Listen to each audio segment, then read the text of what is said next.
नमस्कार विद्यार्थी मित्रांनो, आपण जो टॉपिक बघणार आहोत पार्लमेंट आणि त्याच्या स्ट्रेन जी करंटमध्ये किती आहे आणि मॅक्झिमम किती आहे हे आकडे आपल्याला नक्कीच पाठ पाहिजेत. आणि परीक्षेत UPSC MPSC आणि इतर जे कॉम्पिटेटिव्ह एक्झाम आहे प्रिलिम्समध्ये 1 मार्क्स आपल्याला देऊन जातो. अगदी 10 मिनिटाचं लेक्चर आहे. जास्त वेळ न घेता आपण हे लेक्चर सुरुवात करूया आणि शेवटपर्यंत बघा आणि नोट्स मात्र काढून घ्या.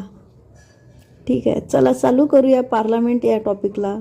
पार्लमेंटचे आपल्याला माहिती आहे 3 भाग पडतात. एक म्हणजे राज्यसभा, दुसरं म्हणजे राष्ट्रपती आणि तिसरं म्हणजे लोकसभा.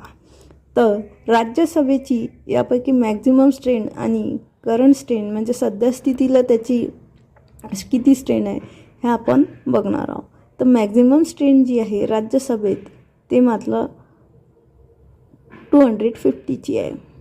त्याच्यात काही सदस्य आहेत ते नॉमिनेटेड आहेत आणि काही इलेक्टेड आहे.